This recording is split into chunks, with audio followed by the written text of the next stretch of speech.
When starting out, many property investors and new landlords make mistakes. However, there are 5 key mistakes that many people tend to make. In this video, I want to share with you what they are, what you need to do to avoid them.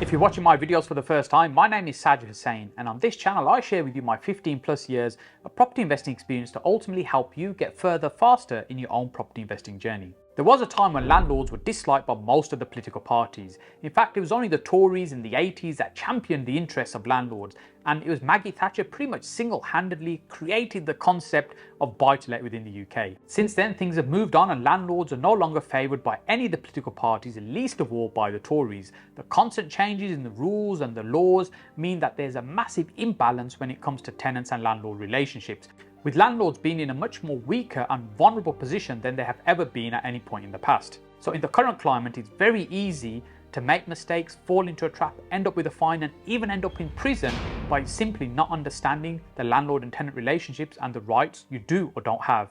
The first biggest mistake that I see newbie investor landlords making is not understanding the correlation between location and product.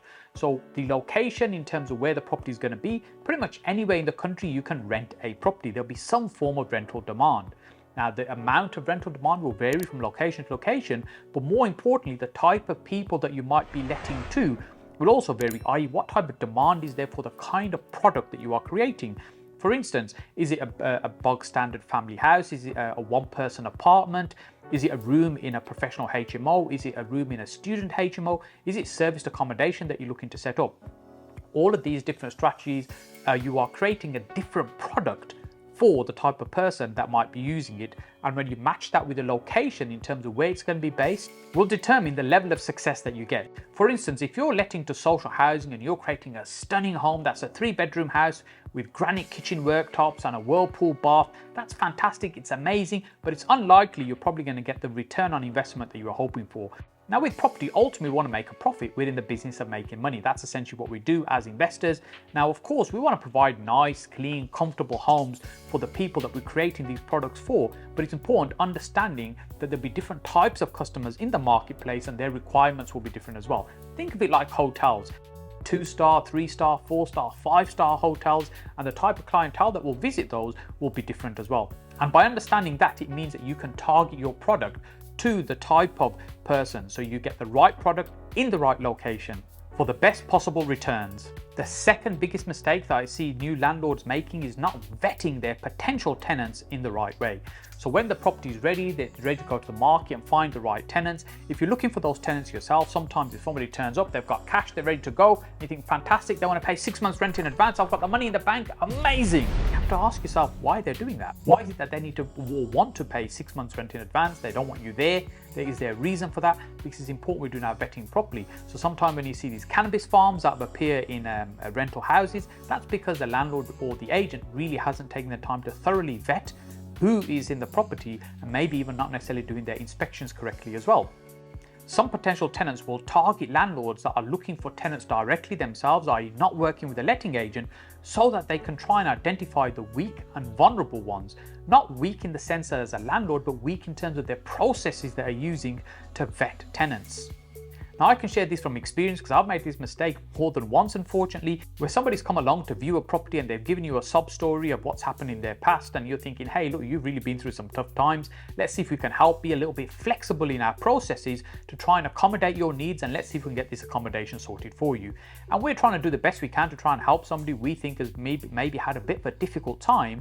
But really, those are the ones that have come back and burnt us. There's been one occasion where somebody, for example, was going through a nasty separation, and they just got a new job, in fact, as a rubbish dustbin collector. And, we say, let's give them a break. Their credit record wasn't great. But within a couple of months of being there, the rent payments had started getting missed, falling late. And before you knew it, they stopped paying. And then it took months and months to get that person out. In fact, they were very, very good at resisting leaving the property and resisting paying rent. And there was a number of things we did, and by the time that person had left, we were probably about 14 grand out of pocket in terms of rent and legal fees that we had to deal with. So even by having a process in place, we simply didn't follow it the way we should have followed it. And what that meant, someone like that slipped through the net and ultimately we got burned. Now, it doesn't mean that when someone's in a difficult situation, we can't reach out, we can't help them. We just got to double check, does it all stack up? Are we being sensible by taking that risk with that person? We've all heard of those horror stories and maybe even seen some of the TV programs where the tenants have just destroyed the property, and when they're left with the kitchen as well and taking it with them.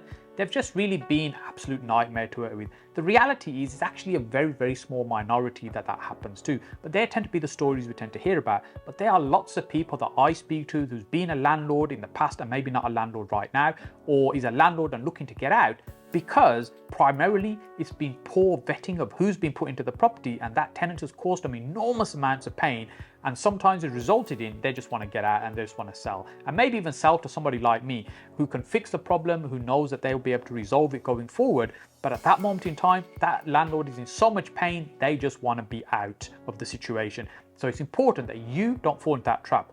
Now, you might be thinking right now, hey, I'm not going to fall into that trap because I'm going to use an agent to manage my properties. So they're going to vet the tenants for me. If that's what you're thinking, then make sure you watch this video all the way to the end, because I'm going to share with you why that can potentially also have its own problems. Mistake number 3 is not keeping on top of repairs and maintenance as they become due. Now, sometimes a repair could be a very small thing and it's been left and said, well, we'll kind of get round to it eventually because it's not so urgent. But often what is the case is that repair then gets worse by being neglected and the problem becomes much bigger. During that time, the tenant's not very happy about what's going on, but also the landlord thinks, hey, it's only a minor thing, and if there's an agent in the middle or somebody dealing with it, they're dealing with the brunt of it from both sides. So let me give an example of something I've seen happen many times. So you have a leak of water coming, say, into a living room, and what's above it may be a bathroom, and there's some water that's been leaking over from either the shower or the bath, and it's on the floor and it's found its way through the ceiling. And there's little bits of drops at the moment. It just looks like a little yellow stain on the ceiling, and you think, hey, it just needs to be dried out and a patch of paint over it and it'll be fine. And sometimes it might be that that's all it is. But often what we found is what's happened, that's actually a result of maybe months and months of water slowly finding its way through there and now starting to come through the ceiling. But when you strip it back, the problem could be a lot bigger. And if it's left further, eventually what will happen is that whole ceiling will just collapse. The ceiling, the plasterboard will just fall through into the living room, not only potentially being very dangerous, but also now becoming a much more costly repair. All because a minor repair was neglected at the beginning or it wasn't dealt with properly. Now, sometimes this isn't necessarily the landlord's fault. It could just be they're using poor tradespeople who may be ripping them off, not doing the job properly or overcharging and not actually getting to the bottom of the problem. The reality is when we're dealing with repairs, what we want to do is find what's caused the repair, get to the bottom of it so it doesn't happen again, rather than just trying to fix the symptoms. We want to get to the root cause. I remember in the early days, I had a property where the tenant would constantly get black mold on the ceiling in their bathroom. And this was really frustrating, not only for them, but for me as well, because we couldn't get to the bottom of what was causing it. The reality is what it really needed was proper ventilation. I remember at the time speaking to another landlord and he was talking about a similar situation as well. And I was asking him what's the solution that he's come up with. So he had this paint that he would go, every couple of months or so and just put on the ceiling, effectively just paint over the problem with a sealant that would mean it would just prevent it for another few months, and then it would start reappearing again, spread across the ceiling, not only look unsightly, but also quite unhealthy as well for the tenant, and not very pleasant for them to be experiencing this. And what I did, I found a solution which is about £500 or £600 at the time, can't remember exactly how much it was. It was for an improved ventilation system that would be fitted into the bathroom that would constantly regulate the humidity in the bathroom, and meant that actually the moisture levels would be kept down, so we wouldn't really get this problem on the ceiling. And we actually never had that problem again. The tenant was very happy that we'd found a solution to the problem. Now, they don't really know what's causing the problem, they don't really care, they just want it resolved. And my friend at the time who I was speaking to about this problem, he would say, no, I'm crazy, why am I spending that kind of money? It just needs a lick of paint. And this was many, many years ago. And I remember probably about 2 years ago bumping into him, just chatting about something. And I remember mentioning that conversation around the ventilation system. And he said, yeah, he still regularly goes or sends somebody to paint that repair. And I'm thinking, well, actually, if you're sending somebody every couple of months, that means you're probably spending maybe £100 a year at least to be able to repair that. And over the years, you've spent hundreds and hundreds of pounds where I'd invested once to find a permanent solution that meant that that was the end of that problem. The moral of the story being that sometimes it can be a false economy in the way some repairs are done. So make sure you get to the root cause of the problem so that you don't have any more symptoms going forward.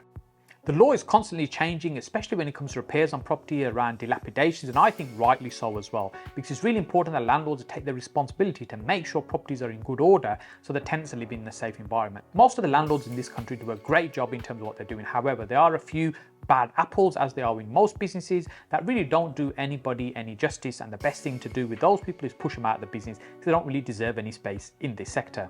Now, mistake number 4 is not having the right documentation in place when you're setting up your tenancies and also managing that tenancy as well. Now, this is not just simply about having the right gas certificates and electrical certificates and EPC in place, which most people now are aware of, even though I still bump into some people sometimes that are actually unaware that you need to provide electrical certificates, which started happening recently. But although these basics are covered off, there's so many other things that we need to be aware of. As I said earlier, the law is constantly changing and evolving, so it's really important that you're on top of it. And that's easy enough to do. You just surround yourself with the right people or have a membership to one of the national organizations. For example, NRLA is a great source, for example, of documentation and advice on the legalities as well as being a landlord. And what that means is you're not really making mistakes in terms of how you're setting up paperwork. I remember it's probably 2, maybe 3 months ago that I went to see a property where it was a HMO, and the landlord that was managing it and owned it was showing me some of the documentation because I was looking to purchase the property, and he's telling me about the tenants that are there, and he was showing me the paper, and the tenancy agreements he was using were from the 90s. Now, he was very proud that he's very organized with this. Now, the tenants hadn't been there since the 90s, but he was using paperwork from the 90s. Now, there's some of those clauses in those contracts are probably no longer relevant, and there's probably some very important things that need to be in those tenancies that were not in those tenancies because his paperwork was really just not up to scratch. And I was thinking to myself, I really don't know how to tell him this, but his tenants can probably take him to the cleaners because his paperwork is a complete shambles. As I was saying earlier, it's really about just surrounding yourself with the right people that can help and support you. And for example, in our UK property investors community, we make sure we're providing support to our members as well, and also people that are on my inner circle mentoring program, that we're there to provide them the support to avoid making mistakes just like this. Now, you might be thinking at the moment, well, actually, you're not looking to manage the property directly yourself. You won't be interacting with the tenants. There won't be none of that emotional sort of a potential weakness because you've got a third party taking care of it for you. Well, that leads me nicely onto mistake number 5, and that's when using a letting agent is not vetting the letting agent properly. Just because a letting agent has a nice shop and a nice sign over it, it doesn't mean that they're actually very good at what they do. Now, I'm not saying that's the case for all letting agents, but as with most businesses, there are good operators and bad operators as well. And I think, unfortunately, many of the smaller operators that get involved in the lettings business are just not really equipped to be able to do this properly, because the fees may be too low in terms of what they're charging. They can't really cover their costs properly, which means they're always cutting corners in terms of what they're trying to deliver. So if you've got one person letting agency, for example, that means they're dealing with finding new tenants, vetting them, doing the paperwork correctly, making sure everything's set up and registered correctly, doing the inventories, moving them in, managing the property, managing the tenant, making sure they're on top of all the accounts, dealing with any arrears, dealing with any evictions, re-advertising new properties. The list is just endless. How can one person do all that really well? Reality is they can't. So when we look at a small letting agent, for example, a business of 1 or 2 people trying to deliver a service like this, is very difficult for them to be able to deliver that in an efficient way. So this is where I think it's really important, not necessarily going for a big agent, but one that's got good systems, good processes in place, and enough team members to be able to deliver what you need for them to be doing for you to ensure that they're delivering a good service. Because some of the problems we talked about earlier on can be got rid of by passing them on to somebody else, either vetting of the tenants and the maintenance, the paperwork, but that's only if the person you're passing it to is competent and capable of what they're actually doing themselves as well. So for example, in our business, we have about 27 people that work with me across my different businesses, and in the lettings and the management side, we have about 800 people that stay with us in our properties.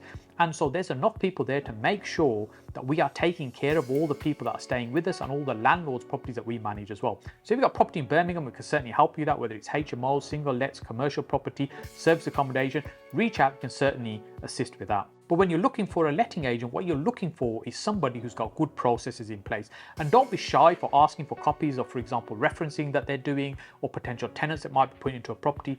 I remember again in the early days when I was trying to build the business, and I had a property that was about 50 odd miles away, and I found an agent that could potentially manage that property for me. And I asked them to find a tenant for me, and I said, hey, look, I'll do the management afterwards. And they found a tenant for me, and they said the tenant was, working, was able to pay so much. So that's great. Can I get get some details, and they'd refuse to send me any of the information about the tenant.